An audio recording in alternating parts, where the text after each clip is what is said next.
Let me tell you about James Sterling. You gotta understand, James wasn't just a man who worked at a company. He was the company. From the moment he could walk, he was being groomed to run Apex Dynamics. If you haven't heard of Apex Dynamics, you've probably been living under a rock. They practically invented half the smart technology you use every day. They were headquartered right outside of Palo Alto, a massive glass and steel monument to innovation and, frankly, to the ego of one man, Richard Sterling, James's father. Don't forget to subscribe and like our channel. What city are you listening to this story from? Write to us in the comments. Now let's continue. Richard was a titan. He was the kind of guy who didn't just walk into a room, he annexed it. And he raised James with the singular purpose of taking over. James didn't have a normal childhood. While other kids were playing baseball, James was sitting in board meetings, learning the difference between EBITDA and net profit. He skipped college commencement to close a crucial acquisition deal in Singapore. He put in 20 years, solid, grinding years, climbing every rung, not because he had to, but because Richard made him. Richard believed in meritocracy, even for his own son. James started in the mailroom, worked in R&D, managed logistics, and finally, for the last 10 years, he'd been the chief operating officer. The CEO title was waiting for him, tucked safely in a drawer, waiting only for his father to finally step aside. But Richard Sterling never stepped aside. The phone call came on a Tuesday morning, right as James was walking into the Apex headquarters. It was Mr. Harrison, the family attorney, his voice tight and formal, like he was announcing a merger instead of a tragedy. Richard had suffered a massive, unexpected heart attack while fly fishing up in Montana. Gone instantly. The silence that followed in James's life was deafening. It wasn't grief exactly, not at first. It was the shock of the foundation disappearing. Richard was eternal, wasn't he? He was supposed to live forever, or at least long enough for James to finish the massive cloud migration project they'd been planning for 2 years. The funeral was a spectacle, naturally. All the big names in tech were there, politicians, investors, a true measure of Richard's influence. James stood stiffly beside his mother, Eleanor Sterling, a woman whose main job for 40 years was maintaining the illusion of the perfect Sterling family, and his younger sister, Sarah. Sarah was the black sheep, a free-spirited artist who lived in Brooklyn and treated the tech world like it was an infectious disease. She was sad, sure, but mostly relieved she wouldn't have to pretend to be interested in server farms anymore. For James, the days between the death and the reading of the will were a blur of operational necessity. He couldn't mourn, he had to lead. He had to reassure the board, calm the jittery shareholders, and make sure the massive workforce of Apex Dynamics didn't panic. He was already acting CEO, unofficially. It felt right. It felt like his destiny finally arriving. The will reading happened exactly 1 week after the funeral, in the library of the Sterling estate, a sprawling, imposing structure built from imported Italian stone, overlooking the Pacific Ocean. The room was dark wood, leather, and the heavy smell of old money. James, his mother, and Sarah sat across a massive mahogany table from Mr. Harrison, who wore a perpetually worried expression that seemed to have been ironed onto his face. Mr. Harrison cleared his throat, adjusting his reading glasses. We are gathered here today to execute the last will and testament of Richard Sterling, dated January 4, 2018. The first hour was dull but predictable. The bulk of the personal property, the estate, the art collection, the private jet, went to Eleanor Sterling, James's mother. Sarah received a generous trust fund, enough to ensure she could paint abstract landscapes for the rest of her life without ever worrying about rent. Then came the corporate assets. This was the part James had been waiting for. This was his reward for 2 decades of blood, sweat, and late nights fueled by terrible coffee. Mr. Harrison took a slow, deliberate sip of water. Regarding the corporate structure of Apex Dynamics, Richard Sterling's controlling interest, which comprises 51% of the shares and full voting rights, was, as expected, directed to his eldest son, James Sterling. A wave of quiet satisfaction washed over James. It was done. Formalized. The future was secure. He glanced at his mother, who offered a small, proud smile. Sarah just looked relieved that the boring legal stuff was over. Mr. Harrison continued, his voice regaining its professional dryness. However, pursuant to the provisions of the *1 codicil*, executed just 3 months ago, on May 15th of this year, a significant modification has been made. James frowned. A codicil. Richard hadn't mentioned updating anything. Richard hated lawyers and paperwork. He usually only signed things when James forced him to. This codicil, Mr. Harrison said, tapping a thick sheaf of paper, does not change the ownership structure of the personal property or the trusts established for Mrs. Sterling and Miss Sarah Sterling. He paused, looking directly at James, his face a mask of discomfort. It pertains solely to the 51% controlling interest in Apex Dynamics. James leaned forward, a cold knot forming in his stomach. Mr. Harrison, what exactly does the codicil state? The lawyer took a deep breath, like he was about to jump into freezing water. The codicil revokes the transfer of the 51% controlling interest to James Sterling. The air went out of the room. James felt the blood drain from his face. Excuse me. Revokes? Yes, Mr. Sterling. The document is clear. It states that the entirety of Richard Sterling's controlling interest in Apex Dynamics, including all voting rights, is to be immediately transferred to Miss Eleanor Vance. The name hung in the air, foreign and sharp. James had never heard it before. His mother gasped, clutching her pearls. Sarah looked utterly confused. Who in God's name is Eleanor Vance? James demanded, his voice low and dangerous. All the composure he had maintained since his father's death vanished, replaced by a sudden, consuming fury. Mr. Harrison shuffled the papers nervously. Miss Vance is Richard Sterling's daughter. She is the beneficiary named in the codicil. The room spun. Asterisk daughter. Asterisk James felt a bitter, hysterical laugh bubble up in his throat. His mother had gone completely silent, her face pale white, staring blankly at the wall. A secret daughter. James hissed.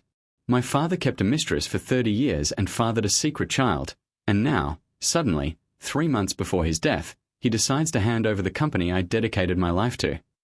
Mr. Sterling, the lawyer interjected, trying to maintain order. The codicil makes it clear that Miss Vance is Richard Sterling's natural-born daughter. She was born 28 years ago. There is a verified paternity statement attached, signed by your father. 28. James was 42. This woman was barely older than Sarah, and she was suddenly the majority shareholder of a multi-billion-dollar empire. Why? James asked, his voice cracking. It wasn't about the money. It was about the betrayal. It was about the decades of work, the expectation, the very core of his identity being yanked out from under him by a ghost. The codicil does not state the why, Mr. Sterling, Harrison replied, avoiding eye contact. It simply executes the transfer, effective immediately upon the death of Richard Sterling. Furthermore, there is a specific instruction regarding Miss Vance's immediate authority. This was the second gut punch. James braced himself. What instruction? Harrison adjusted his glasses again, reading directly from the document now. It is my express wish that my daughter, Eleanor Vance, be granted full and complete operational control of Apex Dynamics Incorporated, and that she be permitted to execute any strategic decisions she deems necessary for the future of the company, free of interference from the existing board or any other family member. Harrison then looked up, his voice dropping to a near whisper. James, Miss Vance's legal team contacted me yesterday. They have informed me of her first strategic decision. She plans to liquidate Apex Dynamics. The word liquidate hit James like a physical blow. Sell off the assets. Break up the company. Dismantle the legacy. Apex Dynamics, the company that had employed thousands, driven technological progress for 50 years, and consumed every waking moment of James's adult life, was going to be sold for parts by a complete stranger who had appeared out of nowhere. She can't, James breathed, shaking his head slowly. She absolutely cannot. That company is not just a pile of assets. It's a living entity. It's the life's work of my father, and my life's work. She wants to tear it down. Her position is that the current structure is inefficient and undervalued, Harrison said, though he looked deeply uncomfortable repeating the message. She believes a quick sale to private equity, followed by a phased asset dispersal, will maximize immediate returns for the estate. Immediate returns. James stood up so fast his chair scraped loudly across the polished floor. He walked to the window, staring out at the manicured lawns that suddenly felt like a prison yard. She doesn't care about the company, does she? James realized, the fury solidifying into cold resolve. She only cares about the cash payout. She's a gold digger, a mercenary, who conveniently showed up right when Dad was signing his last papers. James, We have no proof of undue influence, Harrison cautioned. The document is legally sound. Your father was of sound mind when he signed the codicil. Eleanor Sterling, James's mother, finally found her voice, a thin, wavering sound. Richard always said he valued loyalty above all else. How could he do this? After everything you've done, James? To give it all to some girl he hid in the shadows. The sting of betrayal was overwhelming, but James didn't let it paralyze him. He realized this wasn't just about money or ego anymore. This was a war for survival. If Apex Dynamics was liquidated, not only would his entire career be destroyed, but thousands of employees would be out of work, and the innovations they were currently developing would be scattered to the wind. He turned back to the lawyer, his eyes hard. Where is she? Where is Eleanor Vance? She's currently residing in a suite at the Fairmont, Mr. Sterling. Her lawyers are handling all communications. No, James said firmly. I'm not talking to her lawyers. I dedicated my life to this legacy. I earned this. My father may have signed this piece of paper, but I built the infrastructure that allows this company to function. She is not going to walk in here and tear it all down. He walked back to the table, placing his hands flat on the mahogany surface, leaning into the lawyer. Mr. Harrison, I want you to prepare the papers. Effective immediately, I am challenging this codicil. Undue influence, fraud, whatever we need to allege. We will tie this up in court for the next decade if we have to. But she is not touching Apex Dynamics. Harrison looked grave. Mr. Sterling, litigation against a clear, recently signed codicil will be brutal, expensive, and highly public. This will destroy the company's stock value and reputation. The company's stock value will be zero if she liquidates it next week, James countered, his voice steady now, focused. Reputation. Let the world see what kind of man Richard Sterling truly was. I don't care. I will not let her steal my life's work. Find me the best litigation team in the country, Mr. Harrison. We are going to war. The battle lines were drawn, not against a competitor or a hostile takeover, but against a ghost from his father's past, a woman James had never met, who held the future of everything he cared about in her hands and planned to drop it all into a shredder. James Sterling, the dutiful son, was about to become the defender of the very empire he was born to inherit. He had to save Apex Dynamics from the one person his father had designated to destroy it. The moment James uttered the words, "We are going to war," the opulent library of the Sterling estate transformed into a command center. The air, thick with the scent of old leather and betrayal, crackled with purpose. Mr. Harrison, true to his worried nature, looked like he might have a heart attack himself, but he was a professional. He knew the players. Within 48 hours, James had his team. Mr. Harrison was relegated to handling the family trusts and the messy details of Richard's personal estate. For the corporate battle, James needed a hammer, and he found her in Brenda Chen. Brenda wasn't just a lawyer. She was a corporate litigator famous in Silicon Valley for taking on giants and winning. She had a reputation for wearing down the opposition until they were left with nothing but dust and regret. She flew in from New York, straight to the Apex headquarters, bypassing the estate entirely. Their first meeting wasn't polite. It was a cold, hard dose of reality, delivered in a glass-walled conference room overlooking the frantic trading floor of Apex. "Let's be clear, Mr. Sterling," Brenda said, her voice sharp and devoid of emotion, like polished steel. She didn't use flowery legal language. She used battle tactics. Challenging a codicil signed 3 months ago, when the testator, your father, was medically certified as competent, is the legal equivalent of scaling Mount Everest in flip-flops. We are fighting uphill. James leaned forward, his elbows on the polished table. We have to prove undue influence. A woman appears out of nowhere, gets Richard to sign over a multi-billion-dollar company, and then immediately announces plans to liquidate it? That's coercion, Brenda. That's textbook. It's circumstantial, she countered, clicking a pen. She's his legal daughter. That's the problem. The law gives precedence to the bloodline, especially when the testator explicitly names them. We have to prove she manipulated him, or that he was somehow mentally compromised. And frankly, Richard Sterling was not easy to manipulate. That was the bitter truth. Richard was a formidable intellect, right up until the end. James knew his father hadn't been tricked easily. This meant Richard ** chose * to do this. The betrayal deepened. Then find the leverage, James instructed, his jaw tight. Find her motive, find her contact with him. Find out who she is, where she came from, and what skeleton she has. We need private investigators, forensic accountants, the works. I want to know everything about Eleanor Vance, from her kindergarten report card to her current bank balance.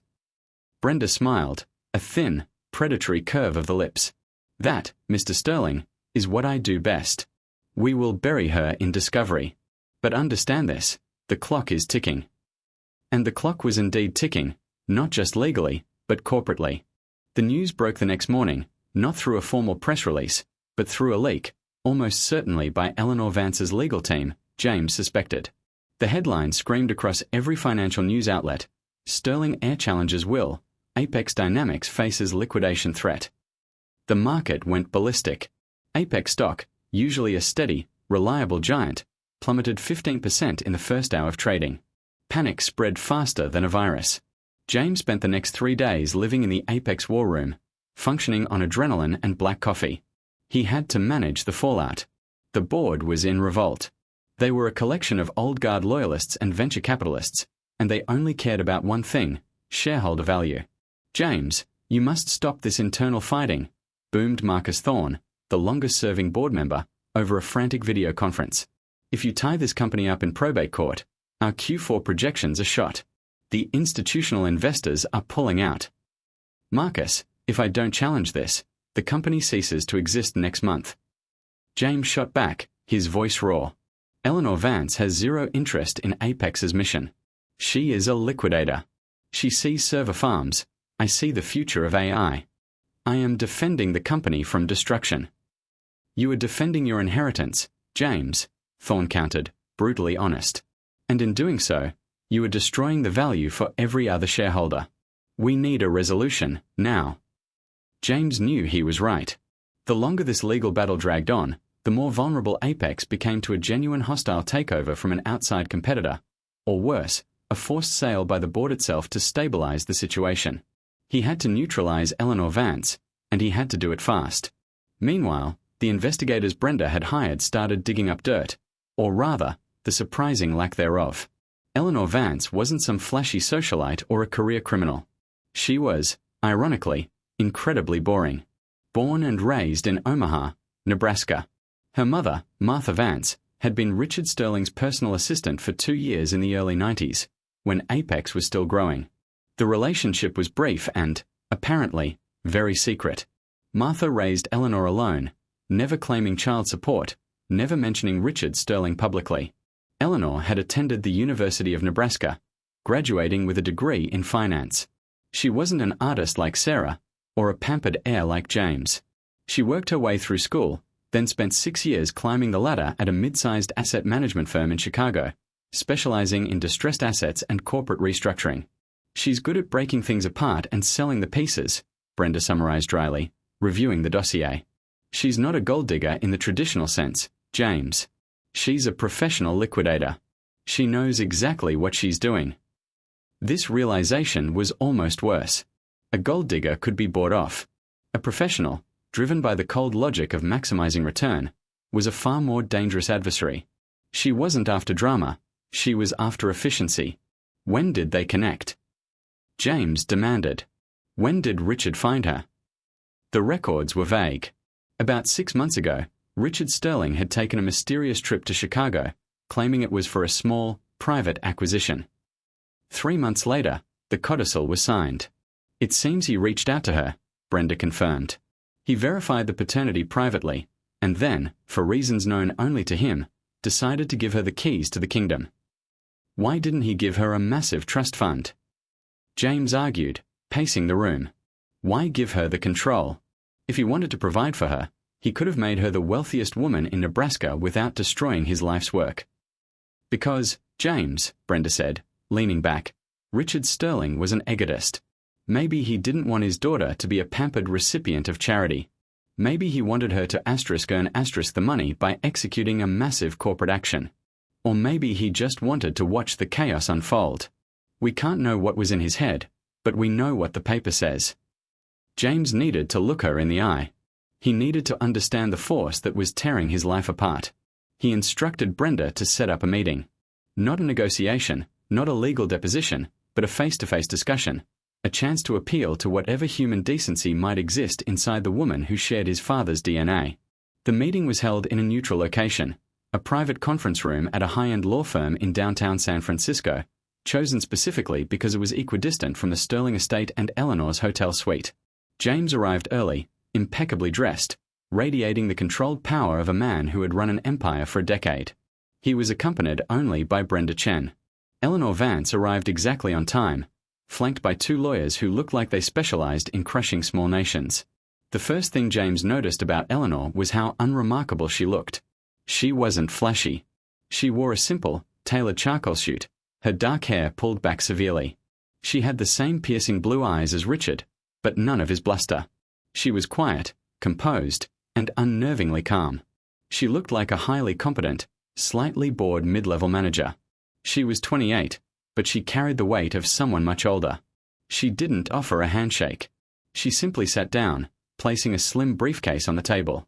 "Mr. Sterling," she said, her voice low and even, without a hint of warmth or animosity. It was purely transactional. "Miss Vance," James returned, equally formal. "Thank you for agreeing to meet."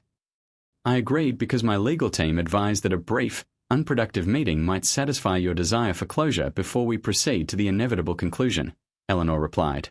She looked directly at Brenda Chen, acknowledging the legal threat, then back at James.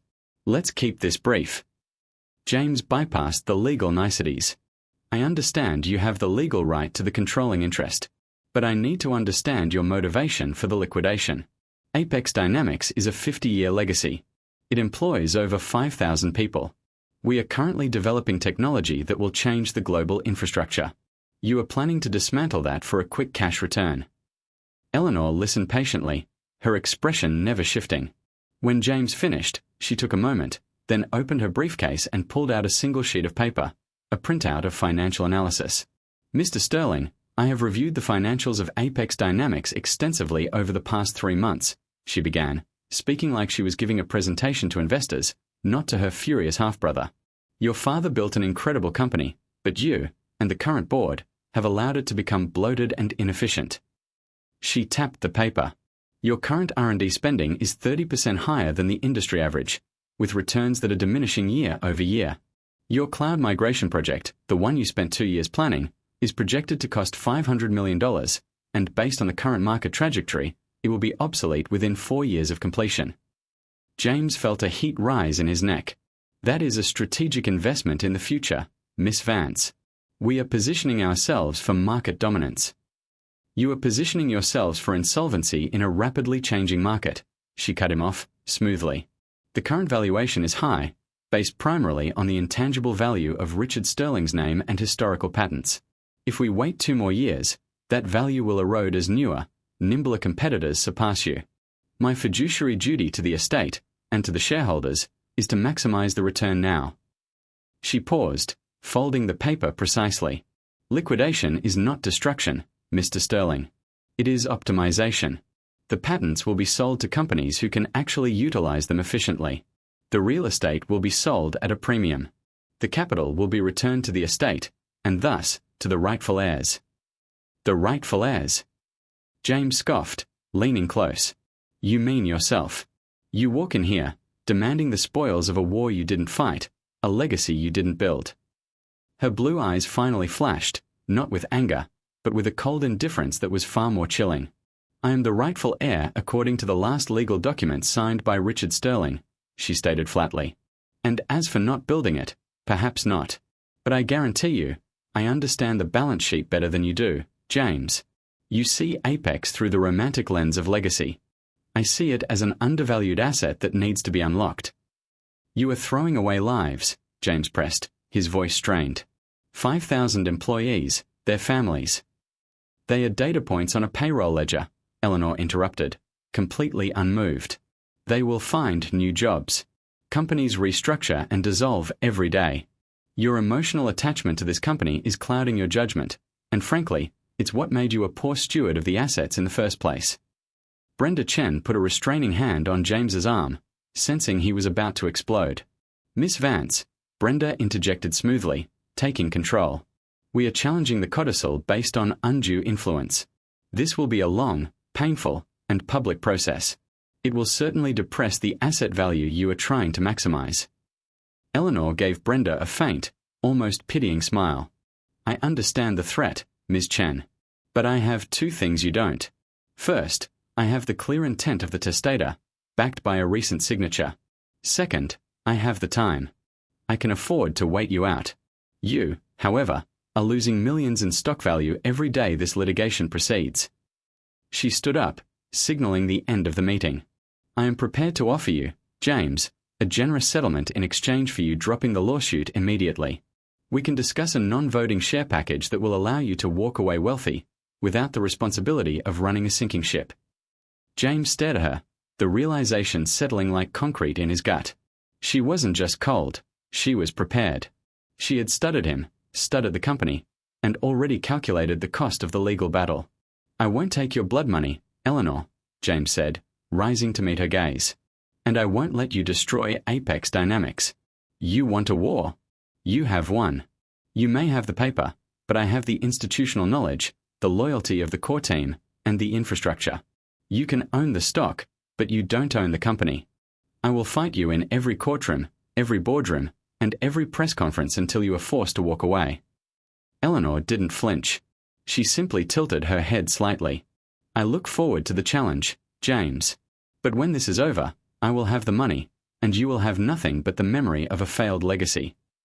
With that, she turned and walked out of the room, leaving behind the heavy silence and the undeniable proof that this was not a simple legal spat. This was a battle between two completely opposing worldviews: legacy versus liquidity, creation versus calculation. James turned to Brenda, his eyes blazing with renewed focus. She thinks she can wait me out. She thinks I'll fold because the stock is dropping. She doesn't understand the fight I have in me. We need to hit her where it hurts. The legal challenge is the defense. Now, we need an offense. Offense? Brenda raised an eyebrow. She has the control, but she doesn't have the operation, James explained, pacing the room. She is the majority shareholder, but she is not the CEO, and she is not on the board yet. I am still the COO, and as long as the board supports me, I still run the day-to-day. We need to make Apex Dynamics impossible for her to liquidate. He stopped, a plan forming rapidly in his mind, sharp and risky. Brenda, I want you to start drafting the paperwork for a corporate restructuring. I want to spin off our most valuable asset, the neural net AI division, into a separate, privately held entity. We'll call it Phoenix Labs. Brenda's eyes widened slightly. James, that is massive. It's highly illegal without shareholder approval. She is the majority shareholder, and she won't approve, James finished. Which is why we won't ask. We will do it fast, under the guise of an operational optimization approved by the existing board, before she can legally take a seat. If she wants to liquidate Apex, fine. But I will make sure the core innovation, the real future of the company, is safe, ring-fenced, and completely out of her reach. That is corporate warfare, James, Brenda warned, a thrill visible in her expression. If we succeed, we save the core technology. If we fail, you will be facing criminal charges for breach of fiduciary duty. If I don't do this, Apex dies, James stated simply.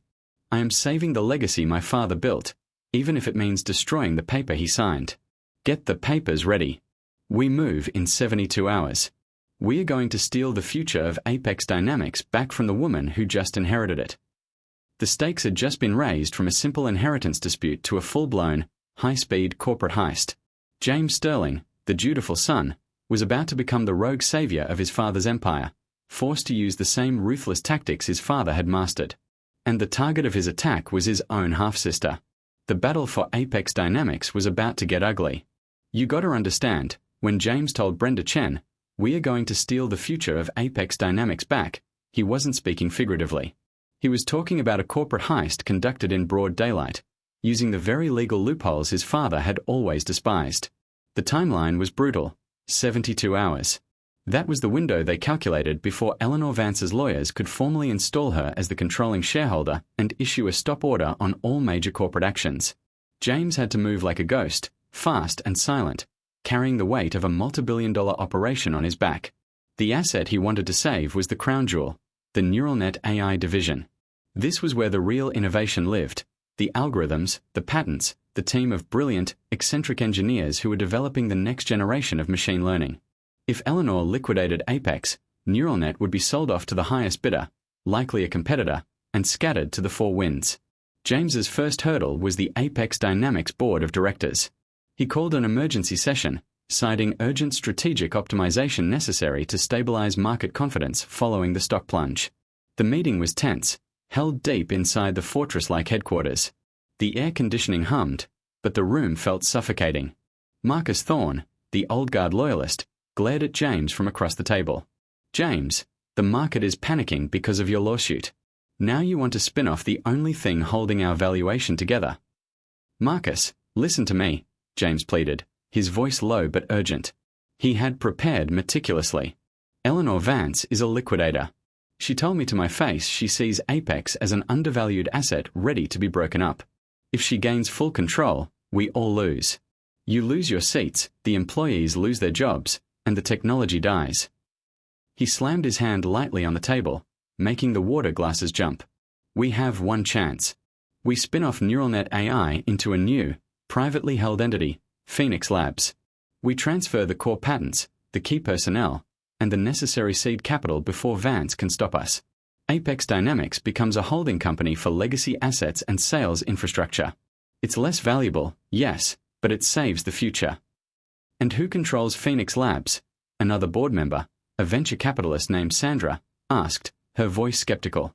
"The initial shares will be held in a blind trust, administered by myself and a committee of independent trustees," James lied smoothly. He knew he couldn't take full control yet. That would be too blatant. "The goal is protection, not profit right now. We ring-fence the innovation. We make Apex less appealing to a liquidator." The debate raged for 3 hours. The board members were terrified. They were risk-averse, established people who hated the thought of a legal challenge, but they hated the thought of zeroing out their investment even more. They looked at the numbers James presented, the immediate, brutal cost of liquidation versus the potential, albeit risky, value of Phoenix Labs. Finally, Marcus Thorne, chewing on the end of his pen, sighed heavily. "This is highly irregular, James. It skirts the edge of corporate malfeasance." "It skirts the edge of survival, Marcus," James countered. "If we do nothing, we are finished. If we do this, we buy time, and we save the core technology Richard spent 20 years building. I am asking you to vote to protect the legacy." By a slim margin, 5-4, with Marcus Thorne reluctantly voting yes, the motion was passed. The paperwork for the strategic asset optimization was approved. Brenda Chen and her team worked through the night, executing the transfer. It wasn't just paper. They had to physically move servers, secure intellectual property rights, and sign contracts with the NeuralNet team, offering them massive bonuses and equity in the new, secret venture, Phoenix Labs. The head of NeuralNet, a genius named Dr. Alistair Finch, was loyal to James and the mission. He understood the stakes. "If she sells us, James, we end up working on better ad algorithms for Google," Alistair had said, his face pale with stress. "We are in."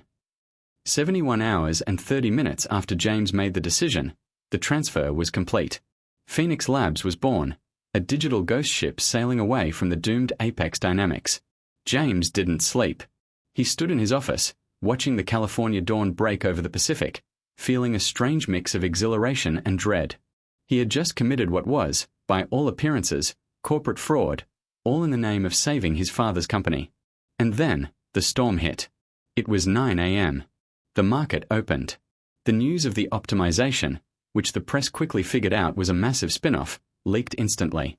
Apex Dynamics stock plummeted another 10%, hitting its lowest point in 2 decades. The market saw the move for what it was, a desperate attempt to hollow out the company before the new owner took charge. But the real reaction came from Eleanor Vance. She wasn't subtle. She was a sledgehammer. Brenda Chen's phone rang constantly. "She's filing an emergency injunction," Brenda announced, walking into James's office, looking like she hadn't slept in days either. "She's claiming the spin-off is a fraudulent transfer of assets and a clear breach of fiduciary duty." "Expected that," James said, trying to sound calm as he sipped his 4th cup of coffee. "We fight the injunction. We argue that as COO, I acted in the best interest of the overall company structure, not just the estate. That's the civil suit, Brenda said, her voice dropping. She went nuclear, James. She's also filed a referral with the SEC, alleging insider trading and corporate conspiracy to defraud the minority shareholders. And she has convinced the local district attorney's office to launch an investigation into corporate theft. The coffee cup stopped halfway to James's mouth. This wasn't just about losing the company anymore. This was about jail time. Criminal charges. James whispered. She's using every weapon in the arsenal, Brenda confirmed, her eyes hard. She knows the legal battle over the codicil will take years. She doesn't have years. She wants to freeze the assets and decapitate the leadership now. If you are charged, even temporarily, the board will be forced to suspend you, and she walks into a power vacuum. Eleanor Vance wasn't interested in a fair fight. She was interested in winning, quickly and decisively. She understood that James's greatest weakness was his attachment to the legal establishment he had always served. The next few days were a living nightmare. James was served with dozens of legal documents. He spent hours with Brenda, preparing defenses against the injunction and the potential criminal charges. His life, which had always been about strategy and growth, was now reduced to damage control and legal maneuvering. The pressure from the outside was immense. His mother, Eleanor Sterling, was beside herself. She drove to the Apex headquarters, an unheard-of intrusion, demanding to see James. "James, you have to stop this madness," she cried, sitting stiffly in his plush office, her perfectly coiffed hair slightly askew. "The papers, the humiliation. The Sterling name is being dragged through the mud. Richard would be furious." "Mother, Richard is the reason for this." James retorted, pacing. He gave the company to a complete stranger who was trying to sell it for parts. "I am trying to save everything he built." "No, James, you are fighting over money and ego," she insisted, tears welling in her eyes. "This Eleanor Vance, she might be Richard's daughter, but she doesn't know us. She just wants to be paid. Offer her more money. Settle. The cost of this legal battle is already more than any settlement would be. It's not about the money." James yelled, running a hand through his hair. "It's about the work. If I let her win, I might as well have wasted the last 20 years of my life. She wants to destroy Apex, and I will not let her." His mother left in a huff, threatening to disown him if he didn't call Mr. Harrison to start negotiating a surrender. The family support was completely gone. Sarah, the artist's sister, called him from Brooklyn. She wasn't mad. She was strangely detached, almost amused. "You know, Jamie," she drawled over the phone, "Dad always loved a good chess game. He set up the board perfectly, didn't he? He forced you and your mystery sister to fight to the death over his toys." "This isn't a game, Sarah," James snapped. "Isn't it? You're fighting to preserve the legacy, and she's fighting to liquidate the assets. You're both doing exactly what he trained you to do, just against each other." Sarah paused. "Be careful, James. She sounds cold. Colder than you." The only thing keeping James grounded was the silent, frantic work of the neural net team, now safely housed in a temporary, unmarked office park 30 miles away, operating as Phoenix Labs. He would sneak out late at night to meet with Dr. Finch, reviewing the patents and the new corporate structure. "We are secure, James," Alistair Finch assured him during one midnight meeting, surrounded by whiteboard diagrams and empty coffee cups. "The patents are registered under the new entity. The code is safe. She can't touch us." "Good," James said, feeling a flicker of hope. "Keep flying under the radar. Don't let anyone know where you are." Meanwhile, Brenda Chen was preparing for the hearing on Eleanor's injunction request. "We need a witness, James," Brenda told him, reviewing the court documents. "Someone who can testify that your father was, perhaps, not entirely himself when he signed that codicil. We can't let her narrative stand unchallenged." "Richard was sharp as a tack until the day he died," James admitted bitterly. "He signed it because he wanted to, not because he was coerced." "Then we need something else," Brenda insisted. "We need to find the hole in Eleanor Vance's story. Why did Richard wait 28 years to acknowledge her? And why, 3 months before his death, did he grant her the keys to the kingdom? There has to be a motive beyond simple paternal recognition." James remembered the piercing blue eyes, the cold, analytical gaze. Eleanor wasn't driven by emotion. She was driven by calculation. "Go back to the Chicago trip," James instructed Brenda. 6 months ago. That small, private acquisition. That's when he met her. Find out what that acquisition was. Richard didn't do anything without a business motive. Brenda dispatched a team of investigators to Chicago. James, meanwhile, had to face the reality of the injunction hearing. The courthouse in Palo Alto was packed. The media was everywhere, sensing blood in the water. James walked past the cameras, Brenda Chen glued to his side, projecting a look of weary competence. Eleanor Vance was already there, sitting at the plaintiff's table. She looked even more composed than she had in their private meeting. She wasn't wearing a power suit. She was wearing a simple, elegant navy dress. She looked less like a corporate raider and more like a grieving, wronged daughter seeking justice. It was a brilliant, calculated move. When James looked at her, he didn't see a sister. He saw the person actively trying to put him in prison. The hearing was brutal. Eleanor's lead counsel, a sharp-tongued man named Julian Hayes, laid out the case with devastating clarity. He presented the documents showing James's rush to transfer billions in assets into a new entity just hours before the legal transfer of control to the majority shareholder. Mr. Sterling, Hayes declared, addressing the judge with theatrical indignation, acted in direct contravention of his fiduciary duties, attempting to strip the corporate entity of its most valuable assets, the core technology that represents the future of Apex Dynamics, in a desperate, last-minute attempt to thwart the clearly expressed wishes of the late Richard Sterling. This is corporate theft, plain and simple, and we demand an immediate, permanent injunction to reverse the fraudulent transfer of assets to this shell company, Phoenix Labs. Brenda Chen stood up for the defense, arguing that the transfer was approved by the existing board under the coup's authority to stabilize the company during a period of extreme market volatility caused by the unexpected death of the CEO and the ensuing inheritance dispute.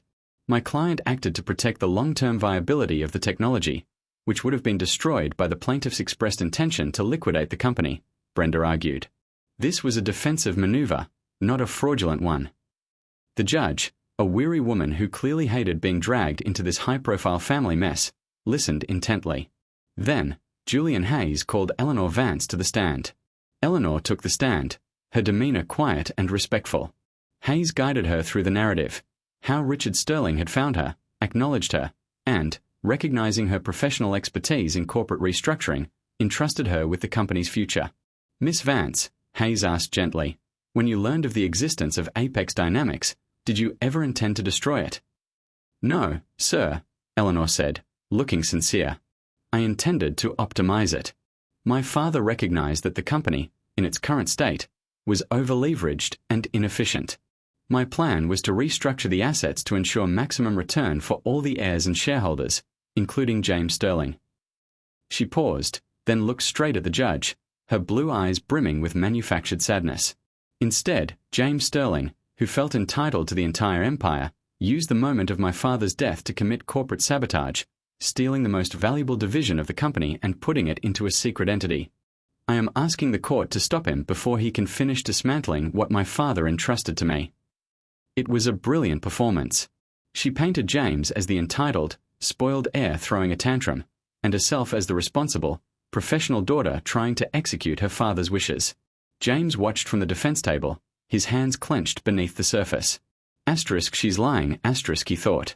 Asterisk, she only cares about the cash. Asterisk, but proving intent was nearly impossible. The judge reserved her decision on the permanent injunction but issued an immediate asterisk temporary asterisk restraining order, freezing all operations and assets of Phoenix Labs pending a full evidentiary hearing. The court finds the timing and nature of the asset transfer highly suspicious, the judge stated sternly. Mr. Sterling, you are ordered to cease all operations of Phoenix Labs immediately. All transferred assets are to be held in escrow. Failure to comply will result in contempt charges. The temporary injunction was a massive blow. Phoenix Labs, James's lifeline, was now paralyzed. Eleanor had won the first round, and she had done it by weaponizing the legal system against James. James walked out of the courtroom feeling the walls closing in. The media frenzy was worse than before. They were shouting questions about criminal charges and corporate theft. Back in Brenda Chen's office, the atmosphere was grim. We bought maybe 48 hours of operational time for Phoenix Labs, James, Brenda said, rubbing her temples. Now the assets are frozen. We have to fight the permanent injunction immediately. And the criminal charges? James asked, the taste of defeat bitter in his mouth. The DA referral is active. They are looking into the evidence. We need leverage, James. We need to discredit her motive. Just then, the phone rang. It was Brenda's lead investigator in Chicago. Brenda put the call on speaker. What do you have on the Chicago acquisition? Brenda demanded. The investigator's voice crackled slightly. We found it, Brenda. Richard Sterling didn't acquire a small tech firm 6 months ago. He acquired a shell corporation called Midwest Holdings LLC. It's a pure holding structure, no employees, no assets, except for one thing, a massive, complicated contract. What kind of contract? James leaned forward, his heart pounding. It was a pre-signed, non-refundable agreement to liquidate a company. Not Apex, not yet. But the contract outlines the exact methodology, the phased asset dispersal, the immediate sale of real estate, the whole playbook. Richard Sterling bought the mechanism for corporate liquidation. James exchanged a look with Brenda. This was insane. Why would he buy a liquidation contract? James asked, bewildered. Wait, there's more, the investigator continued. The contract was signed by the CEO of Midwest Holdings. Guess who the CEO was? A cold dread settled over James. Eleanor Vance, he guessed. Bingo. Richard didn't just meet his daughter. He met a professional liquidator who was running a small, successful firm specializing in breaking up failed companies. He didn't give her Apex. He bought her expertise, and then he gave her the ultimate target. Brenda Chen whistled softly. So, Richard Sterling hired his own illegitimate daughter to destroy the company he spent his life building. This wasn't about betrayal. It was about Richard's ultimate, terrifying final act. He hadn't been tricked. He had intentionally set up this scenario. He had pitted his dutiful son, the keeper of the flame, against his ruthless, professional daughter, the destroyer. Richard didn't want the company to survive him, James realized, the pieces clicking into place with horrifying clarity. He wanted a clean ending. He wanted it to go out in a blaze of glory, not slowly decay under my management. He trusted her to be ruthless, and he trusted me to fight her. The betrayal was now layered, complex, and devastating. Richard hadn't just changed the will. He had orchestrated a corporate civil war. This changes everything, Brenda said, her eyes gleaming with new purpose. She is not a victim. She is an instrument. We can argue that the codicil was signed under the condition that she execute this pre-planned liquidation. That proves intent to destroy the corporate entity, not manage it. It makes her motive purely transactional. But it also proves Richard's intent, James pointed out grimly. That won't help us with the will challenge. No, but it helps us with the injunction, Brenda countered. It shows the court that her actions are not in the interest of the shareholders or the company's survival, but in the execution of a private, pre-existing contract with the deceased. We can argue breach of fiduciary duty to the minority shareholders. James felt a surge of energy, fueled by righteous anger. He had been fighting a ghost and a gold digger. Now he was fighting a corporate assassin hired by his own father. We need to go on the offensive, James declared. We can't wait for the evidentiary hearing. Eleanor is trying to freeze my assets and get me arrested. We need to strike first, and we need to hit her where she is weakest. And where is that? Brenda asked. James walked to the window, looking out over the city that housed the empire he was desperately trying to save. She is a professional liquidator, James said, his voice hard. She relies on cold, hard logic and legal precision. She believes Apex is an asset, a data point. We need to remind her that Apex is also made of people. 5,000 employees who believe in the mission. If we can mobilize the workforce, if we can show the world that James Sterling is fighting for the jobs and the technology, and Eleanor Vance is fighting for a quick buck, we change the narrative. You want a public relations war. Brenda warned. That will be messy. Messy is better than prison, James replied. She thinks she can win this in the courtroom. We are going to take this fight to the streets, Brenda. We are going to make Apex Dynamics too loud to liquidate. The battle for the boardroom had failed. Now, James Sterling was preparing to rally the troops. He was going to use the most dangerous weapon Richard Sterling had ever created, the culture of innovation and loyalty that he, James, had spent 2 decades fostering. He was about to turn the entire workforce of Apex Dynamics against its new, rightful owner. The war was officially escalating from a legal spat to a corporate rebellion. James had nothing left to lose, and that made him incredibly dangerous. When James told Brenda Chen they were going to make Apex Dynamics too loud to liquidate, he meant he was done playing the gentleman. The gloves were off, and he was ready to fight dirty, just like the ruthless corporate raiders his father had always admired. Or, in this case, his half-sister, the corporate assassin.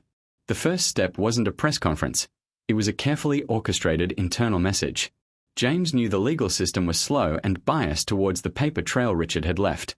His strength was the culture, the people, the thousands of brilliant minds who genuinely believed in Apex's mission.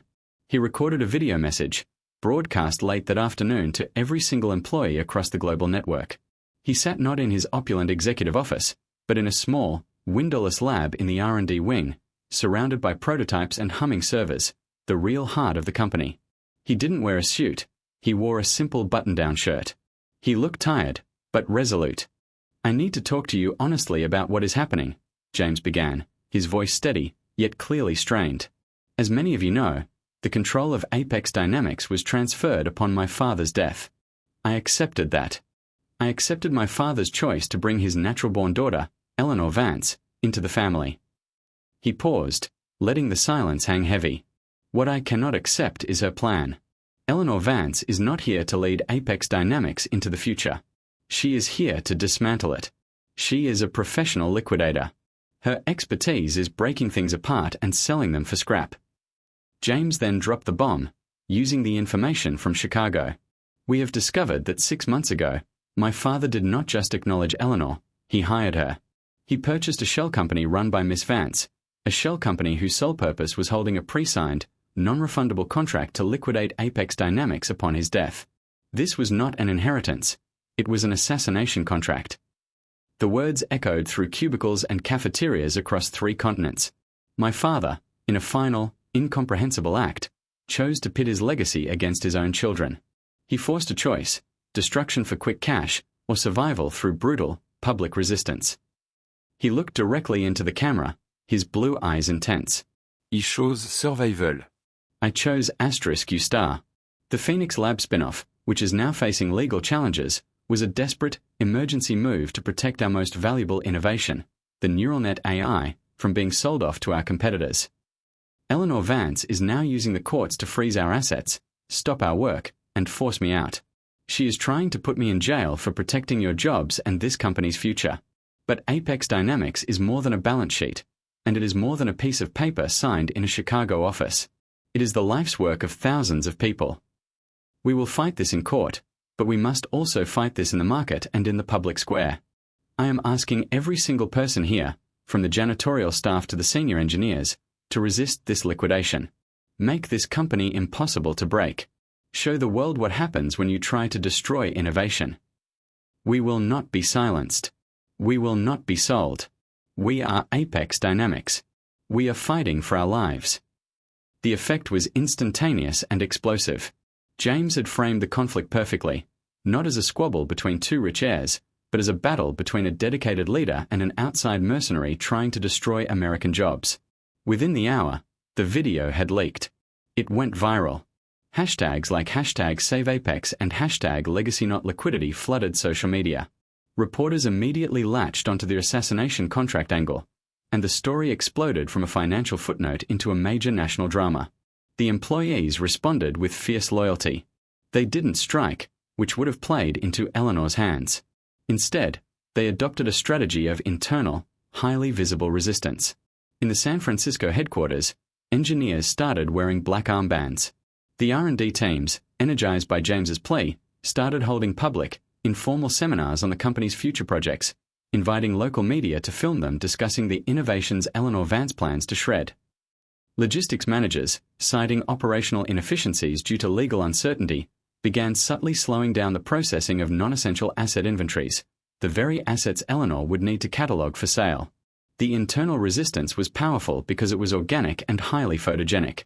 It showed a workforce united behind James Sterling, the man who had worked alongside them for 20 years. The pressure on Eleanor Vance was immense, and James waited for her inevitable, precise counterstrike. It came less than 24 hours later, and it was aimed straight at the board. Brenda Chen received the notification first. "She's calling an emergency shareholder meeting," Brenda announced, rushing into James's office. "She's using her 51% controlling interest to demand a vote on your immediate removal as Chief Operating Officer, citing the ongoing criminal investigation and breach of fiduciary duty." "She's moving fast," James muttered, leaning against his desk. "She knows if I stay in operational control, I can keep tying her hands." "She's also demanded the dissolution of the current board, citing their approval of the Phoenix Lab spin-off as evidence of incompetence," Brenda continued, reviewing the legal filing. "She wants to install her own slate of directors who will rubber stamp the liquidation." This was the corporate death blow. If the board was dissolved, James lost his last line of defense. And if he was removed as COO, he couldn't even walk into the Apex headquarters without being escorted out. "When is the meeting?" James asked. 3 days. She gave the minimum required notice. James knew he couldn't win a shareholder vote. Eleanor had 51%. The only way to stop her was to get the current board, led by Marcus Thorne, to side with him and delay the meeting, perhaps by claiming procedural violations, anything to buy time. He called Marcus Thorne immediately. "Marcus, you saw the video. You know her intent. If you let her dissolve the board, you lose everything, your credibility, your legacy, and the company," James argued, his voice tight with desperation. Thorne, however, was terrified. "James, the stock is in the toilet. We are facing a SEC investigation, and now a criminal referral. The institutional investors are screaming for stability. Eleanor Vance has 51%. If we resist her, she will sue us personally for obstructing the will of the majority shareholder. I have a family, James. I can't risk my retirement for your personal war." "It's not my war, Marcus. It's Apex's survival. It became your personal war the moment you stole the neural net division." Thorne shot back. "The board is split, James. Half of us want to support you, but the other half want to cut a deal with Vance to minimize the damage. We need a compromise." Compromise was the one word James couldn't tolerate. He knew Eleanor Vance didn't do compromise, she did execution. "If you vote to remove me, you hand her the keys to the shredder," James warned, cold fury replacing desperation. "Remember that when she walks away with billions and you are left facing the angry employees." Thorne hung up, leaving James with the chilling realization that the board, his supposed loyal allies, were crumbling under the financial pressure. Brenda, ever the pragmatist, had already pivoted. "We need to hit her legally, James. We have the Chicago contract. We need to use it to expose her true motive in court, before the shareholder meeting." "But the judge is slow," James pointed out. "We need immediate action. We need a temporary restraining order against her conducting the shareholder meeting, based on her fraudulent intent to destroy corporate value," Brenda said, already drafting the motion. "It's a long shot, but we have to try. The Chicago contract is our smoking gun." As Brenda raced back to the legal team, James received another call, this time from Dr. Alistair Finch, the head of the now-frozen Phoenix Labs. "James, we have a problem." Alistair's voice was strained. "The restraining order isn't just freezing our accounts. The Sheriff's Department just arrived at our temporary office with a warrant to seize all physical assets, including the main servers and the proprietary code backups.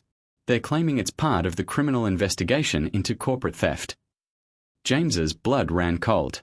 Eleanor wasn't waiting for the civil process. She was using the criminal investigation to physically dismantle his resistance.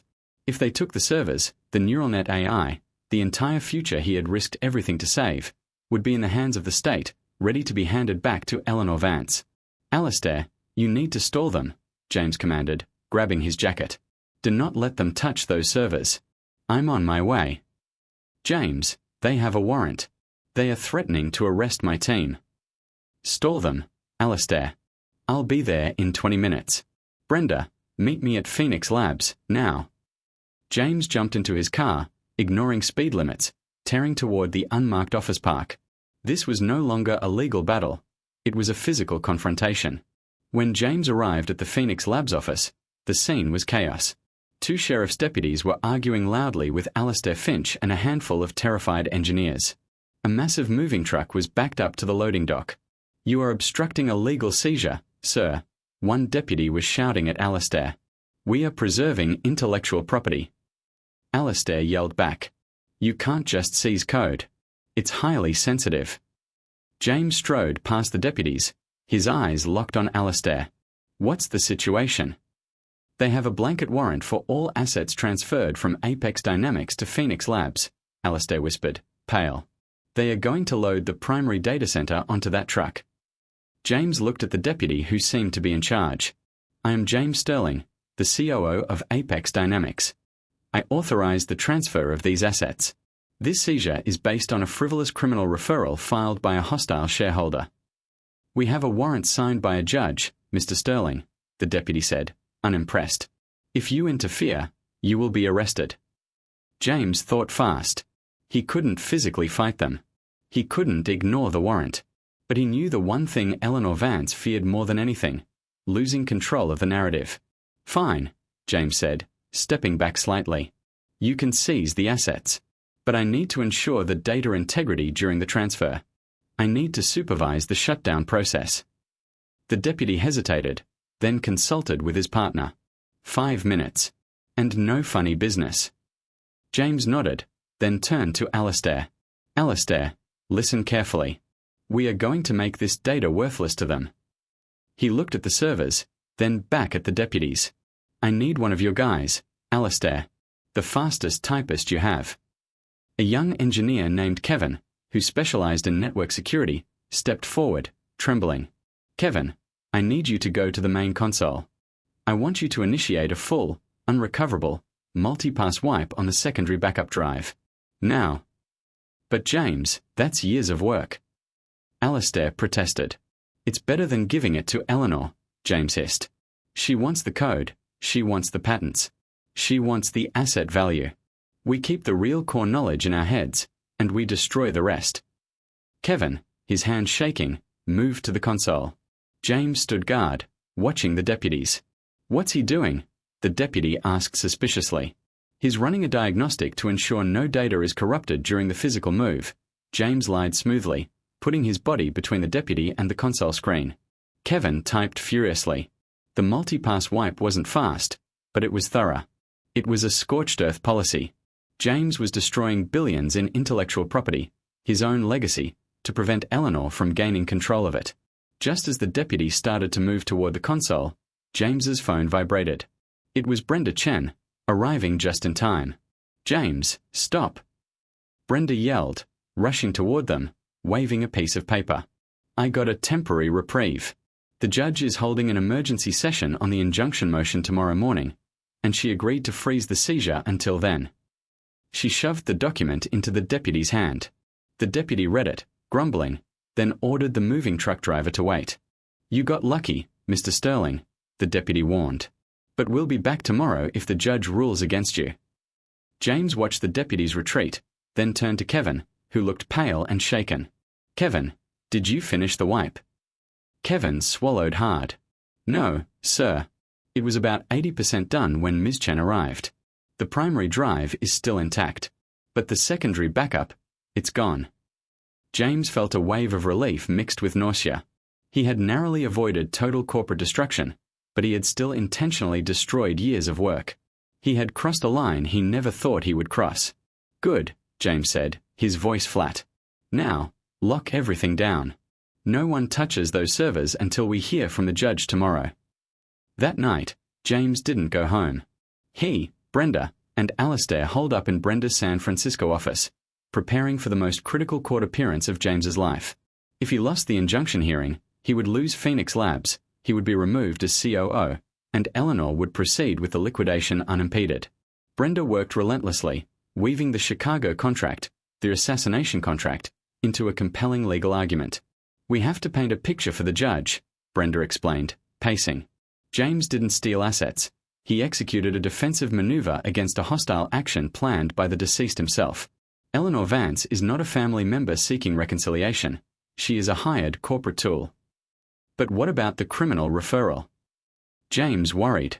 If the DA moves forward, the civil case is irrelevant. The judge won't ignore the criminal charges, but she might slow them down if we can prove Eleanor's actions are malicious and solely aimed at corporate destruction, Brenda said. We need to focus on intent. As they worked, James found himself thinking less about the company's future and more about Richard. Why? Why would the man who dedicated his life to building this empire hire someone to destroy it? It's about control, James, Brenda surmised, reviewing Richard's psychological profile. Richard Sterling was an absolute dictator. He couldn't stand the idea of his creation failing slowly after he was gone. He wanted an epic ending. He wanted chaos. He set this up as a final, grand performance where either the company burns brightly in a massive sale, or you, his son, prove you are ruthless enough to save it. He wanted me to become him, James whispered, the realization hitting him like a physical blow. He hated the idea, but it was true. Richard had groomed him for decades, but only under the assumption that James would follow the rules. Now, Richard was forcing him to break every rule, to become the rogue leader the empire actually needed. The next morning, the Palo Alto courthouse was a zoo. The media had picked up on the seizure attempt at Phoenix Labs, and the story was now front-page news across the country. Eleanor Vance arrived looking immaculate, projecting calm confidence. She was aware of the narrative James had created, and she was prepared to fight fire with ice. The evidentiary hearing on the permanent injunction was a high-stakes duel. Julian Hayes, Eleanor's lawyer, hammered James on the theft of the assets and the violation of his fiduciary duties. Mr. Sterling's actions were desperate, criminal, and directly harmful to the company's value, Hayes thundered. He is trying to hold the technology hostage. Then, Brenda Chen took the floor. She was quiet, methodical, and devastating. We submit into evidence the contract for liquidation purchased by Richard Sterling 6 months ago from Midwest Holdings LLC, a company then run by the plaintiff, Eleanor Vance, Brenda stated, holding up the thick document. This proves that Miss Vance's intent was never to manage Apex Dynamics. Her intent was predetermined, to liquidate it, pursuant to a pre-existing professional agreement. She looked straight at Eleanor. Miss Vance is not a grieving daughter seeking her inheritance. She is a hired corporate assassin seeking her final payout. She is not acting in the interest of the company. She is acting in the interest of a private, destructive contract with the deceased. The revelation of the contract sent a ripple of shock through the courtroom and the press section. Julian Hayes jumped up, objecting furiously. Irrelevant. The testator can hire anyone he pleases. The codicil supersedes any previous agreement and grants her ownership. Ownership for the purpose of destruction is not stewardship, Your Honor, Brenda countered smoothly. We are asking the court to protect the minority shareholders and the corporate entity from a malicious, pre-planned execution. The judge, clearly irritated by the drama, called a recess.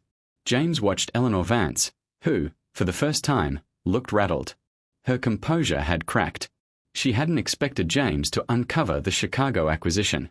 During the break, Eleanor approached James and Brenda, flanked by her two legal eagles. You should have taken the settlement, James, Eleanor said, her voice low and furious. You are destroying the value of your own inheritance. I am protecting the legacy, Eleanor, James countered, meeting her gaze. You can keep the cash from the liquidation of the legacy assets, but you will never touch the technology. Phoenix Labs is safe. Phoenix Labs is frozen, and you are facing prison, she reminded him, a cold threat in her tone. And the board is voting tomorrow to remove you. You are losing, James. You are exposing yourself as a mercenary, James shot back. The public knows the truth now. You can win the legal battles, but you will never be able to sell the pieces of Apex without massive public and political resistance. You will be toxic. Eleanor smiled, a thin, chilling expression. Toxicity is just a negotiation tactic, James. It doesn't affect the final price tag. And as for the board, I have already secured the votes I need. By tomorrow afternoon, you will be locked out of Apex Dynamics. You will have nothing. The final hearing was brief. The judge was clearly overwhelmed by the complexity and the magnitude of the conflict. She ruled on the injunction. Given the highly contested nature of the corporate actions and the documented evidence of the plaintiff's pre-existing liquidation agreement, the court will not issue a permanent injunction against Phoenix Labs at this time. James and Brenda exchanged a look of triumph. They had saved the core technology. But the victory was short-lived. The judge continued. However, given the serious nature of the pending criminal investigation and the appearance of conflict of interest, the temporary restraining order freezing the assets of Phoenix Labs will remain in effect until the criminal referral is resolved. Furthermore, This court cannot interfere with the corporate governance of Apex Dynamics. The shareholder meeting scheduled for tomorrow will proceed as planned. It was a draw, but a devastating one for James. Phoenix Labs was safe from seizure, but it couldn't operate. And tomorrow, Eleanor would vote him out of the company. She won, James whispered to Brenda outside the courtroom. She didn't need the injunction. She just needed the vote. I'm out. Not yet, Brenda said, her jaw set. We still have tonight. You still have operational control until the vote is formally tallied tomorrow afternoon. We need a contingency plan, James. If you are removed, what is the ultimate backup? James looked at the Apex Dynamics headquarters looming in the distance, a monument to his decades of work.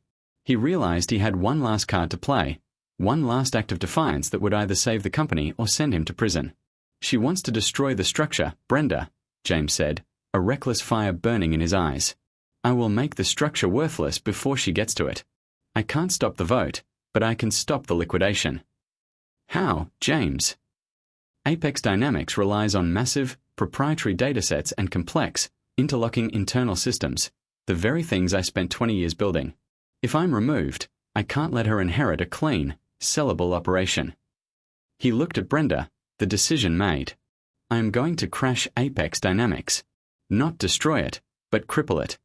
I will initiate a massive, company-wide system lockdown that only I can reverse. I will corrupt the legacy data archives, making them impossible to decipher without my decryption key. I will make the company UN liquidatable. Brenda stared at him, aghast. James, that is sabotage.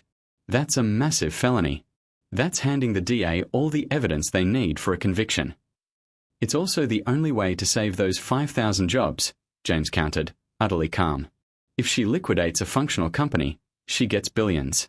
If she inherits a frozen, locked-down digital fortress, she gets nothing but a massive legal headache. She won't be able to sell the assets. She'll have to negotiate with me to unlock them. You would be holding the company hostage, Brenda warned. I'm holding the legacy hostage, James corrected. She wants to play corporate warfare? I'll show her what a real scorched earth policy looks like. I spent 2 decades building this digital fortress. Now, I'm going to use it against the person trying to tear it down.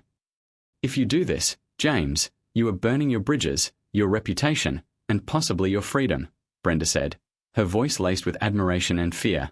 I dedicated my life to this company, Brenda, James said, a genuine, bitter smile touching his lips. I'm not going to let a ghost from my father's past walk in and shred it. Tomorrow, the board votes. Tonight, I ensure that when she takes control, she inherits a war zone, not a treasury. The plan was simple, terrifying, and required absolute secrecy. James had built several emergency kill switches into the Apex network over the years, redundant security measures intended to thwart external hostile takeovers. Now, he would use them against the company itself. He instructed Brenda to prepare a final, legally airtight statement to be released immediately after the board vote, explaining that the system lockdown was a mandatory operational pause to protect corporate integrity during the transition. As the sun set, James drove back to the Apex headquarters, the colossal glass and steel monument to his father's ambition. He bypassed the main security, using the discreet, little-known service entrance he had installed 10 years ago. He walked through the empty hallways, the silence of the massive building amplifying the beat of his own heart. He was a ghost in his own empire, preparing to pull the plug. He reached the main data center, a cold, humming chamber filled with blinking lights, the central nervous system of Apex Dynamics. He sat down at the primary administrative console, his fingers resting above the keyboard. He had minutes before his access logs would raise alarms. He began typing the sequence of commands, a complex, multi-layered digital process designed to corrupt key metadata, encrypt essential legacy databases with a unique, unbreakable key, and initiate a full system lock. He was creating a digital maze, a Gordian knot that would take weeks, maybe months, to unravel, even for the best experts. As the scripts began running, a notification popped up on his screen, a direct message from an unknown, encrypted internal address. Asterisk from E.V. Asterisk. Asterisk to J.S. Asterisk. Asterisk, I know what you are doing. It's exactly what I would do. But it won't work. You are predictable. James. Asterisk. James froze, his fingers hovering over the final command sequence. Eleanor was watching him. She had anticipated his move. But how? Asterisk from J.S. Asterisk. Asterisk to E.V. Asterisk. Asterisk you will inherit nothing but a lawsuit. Eleanor. Asterisk. Asterisk from E.V. Asterisk. Asterisk to J.S. Asterisk. Asterisk you inherited the illusion of control. I inherited the mechanism of destruction. Now, tell me, James, where did you hide the hard backups of the neural net AI? Asterisk. James felt a cold chill spread through him. She didn't just want the frozen servers, she wanted the last, truly secure backup, the one he had hidden off-site weeks ago. If she found that, she could bypass the Phoenix Labs freeze and sell the code immediately. He finished typing the final command, initiating the full system lockdown. The lights in the data center flickered briefly, and then the console screen went dark, replaced by a single, ominous message: System offline. Access key required. James stood up, the silence of the crippled empire surrounding him. He had done it. Apex Dynamics was safe from immediate liquidation, but James Sterling was now officially a corporate criminal, an enemy of the state, and a fugitive from his own family. He turned to leave the data center, only to stop dead in his tracks. Standing in the doorway, illuminated by the emergency lights, was Eleanor Vance. She wasn't alone. She was flanked by 2 armed security guards, not Apex personnel, but private contractors. I told you I knew you were predictable, James, Eleanor said, stepping into the room.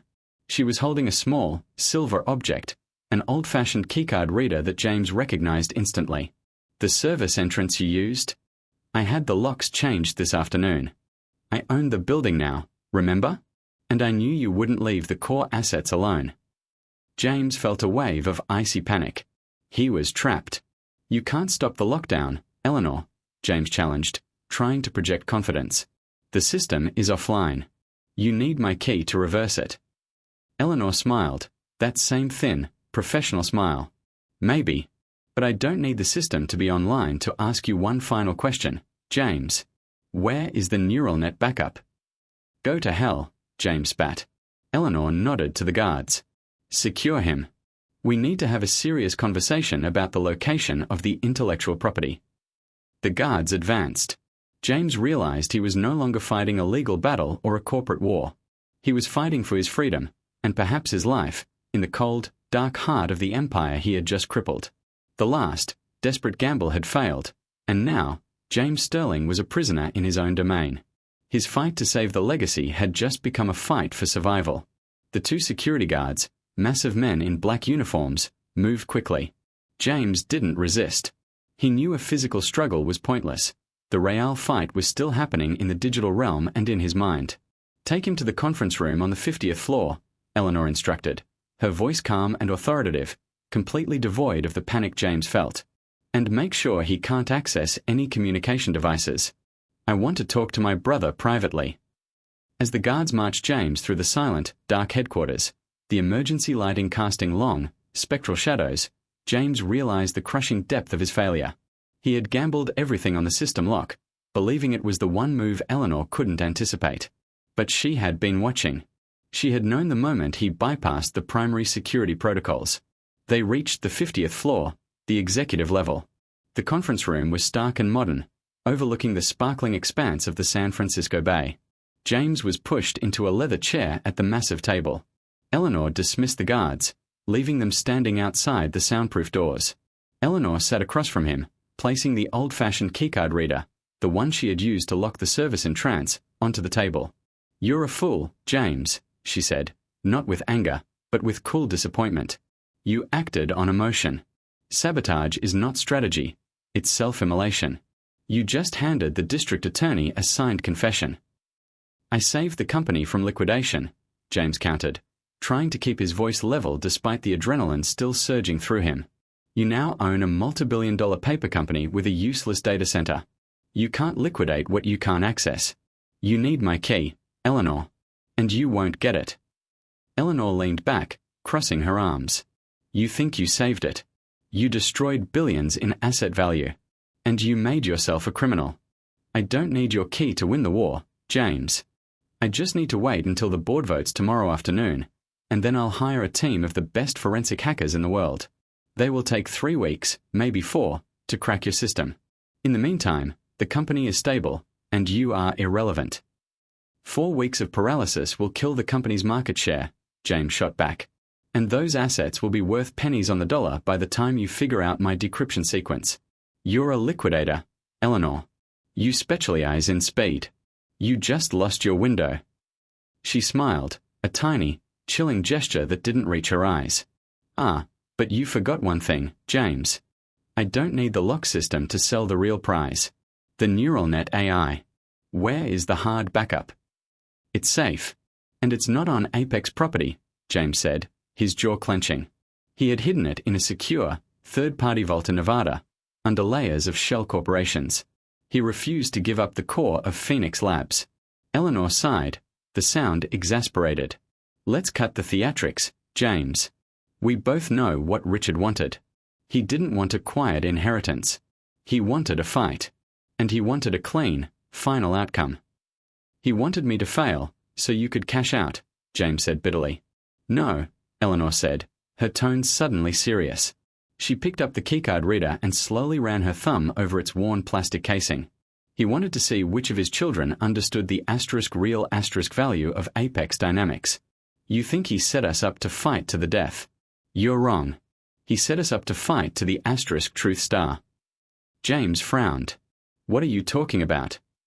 The Chicago contract. You found the liquidation agreement. Impressive work, honestly. But you missed the last page. Eleanor reached into her suit jacket and pulled out a small, folded piece of paper. Not a legal document, but a handwritten note.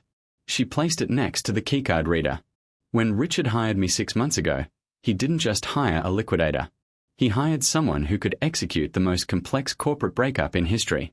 He made me sign a contract stipulating that if, upon his death, the remaining operational leadership, meaning you, did not take immediate, drastic action to save the core technology from my liquidation plan, then the codicil transferring ownership to me would be legally voided, and the entire company would be transferred to a charitable trust. James stared at her, his mind reeling. What?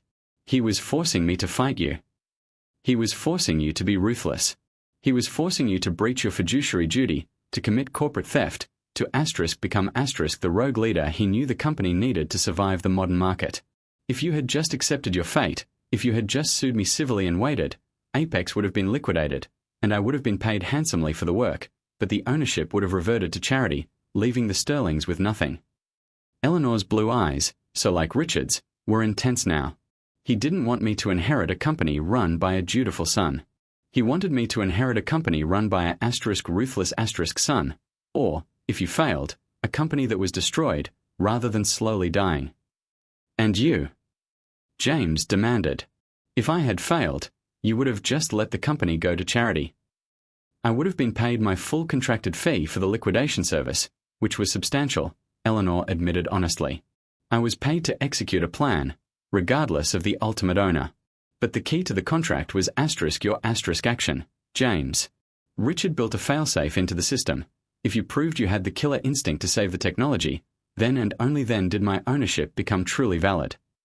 James felt a strange mix of nauseating betrayal and grudging respect for his father's final, twisted genius. It wasn't about him or Eleanor.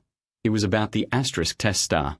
So, my decision tonight, the system lock, the sabotage, that was the final hurdle. James asked. Yes, Eleanor confirmed.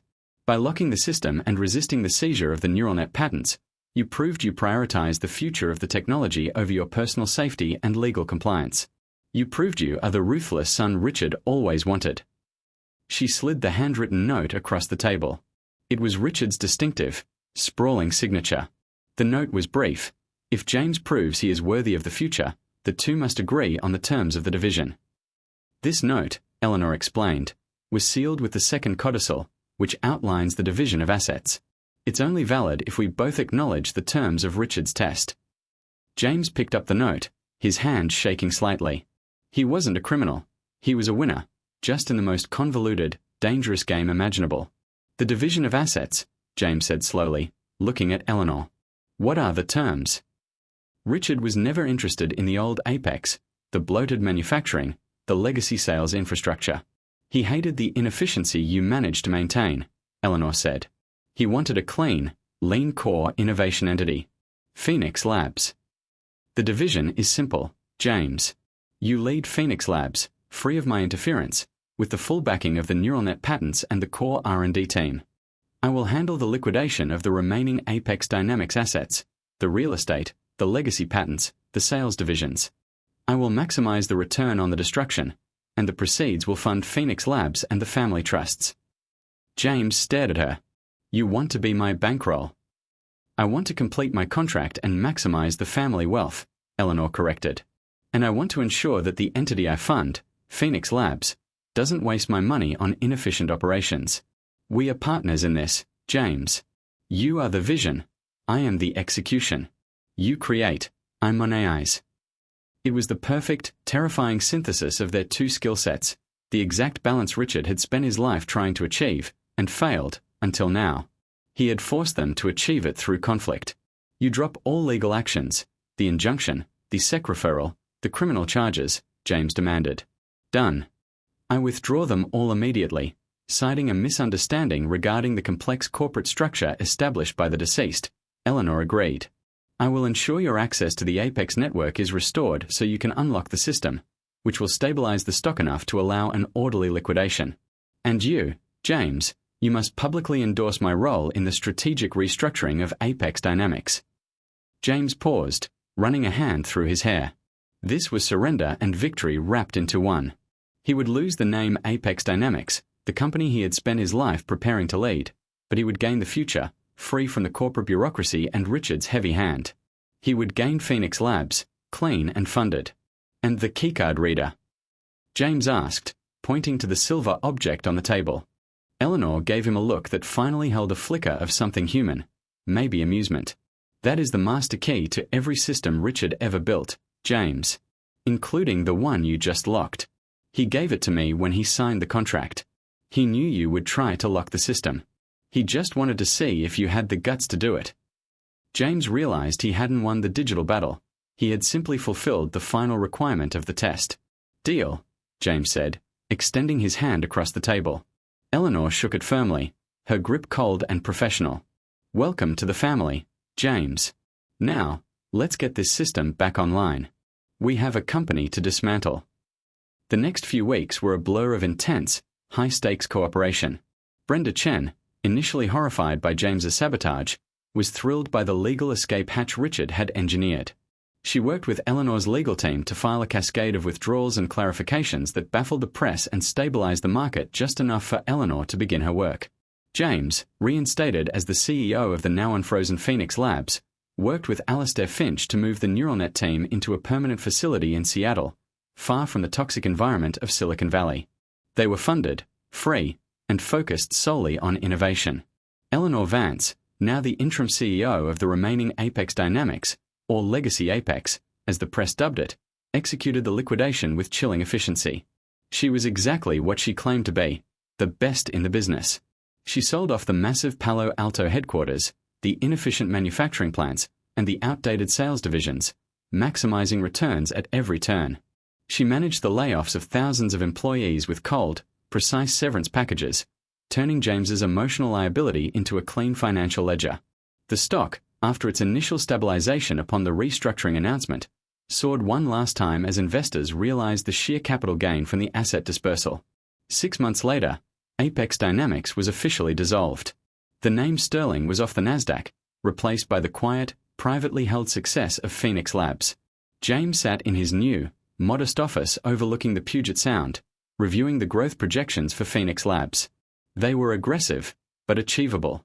He was finally running the company he wanted to run, free of the shadow of his father's massive, lumbering corporation. He received a quarterly report from Eleanor. She was now managing the Sterling family office, a massive private equity firm created from the liquidation profits, making her one of the wealthiest women in the country. Eleanor didn't call often, but when she did, the conversation was always short and purely transactional. Phoenix Labs is hitting its milestones, she stated in their last call. Your burn rate is slightly high, James. I suggest reviewing your Q3 projections on hardware acquisition. The hardware is necessary for the next generation of the AI, Eleanor, James responded, used to her scrutiny. It's an investment. All investment must yield return, James. Don't forget that. I'm sending you the latest dividend payment from the legacy Apex liquidation. Use it wisely. The call ended. The relationship was functional, but devoid of any warmth. They were partners, united by a common goal, managing Richard Sterling's final, massive fortune, but they were not family. James looked out the window at the grey Seattle sky. He had dedicated his life to inheriting an empire, only to discover the true inheritance was not the company itself, but the brutal, exhilarating fight to save its core technology. He had been forced to discard his identity as the dutiful son and embrace the ruthlessness of a corporate predator. He had become the man his father wanted him to be, a man capable of both creation and calculated destruction. Richard Sterling, even in death, had orchestrated the ultimate merger, the union of his two children, the vision and the execution, bound together by the billions he had amassed and the chaos he had unleashed. The old empire was dead, but the legacy, reborn as Phoenix Labs, was finally flying free. James Sterling had lost the war for Apex Dynamics, but he had won the war for the future. And that, he realized, was the only thing that truly mattered.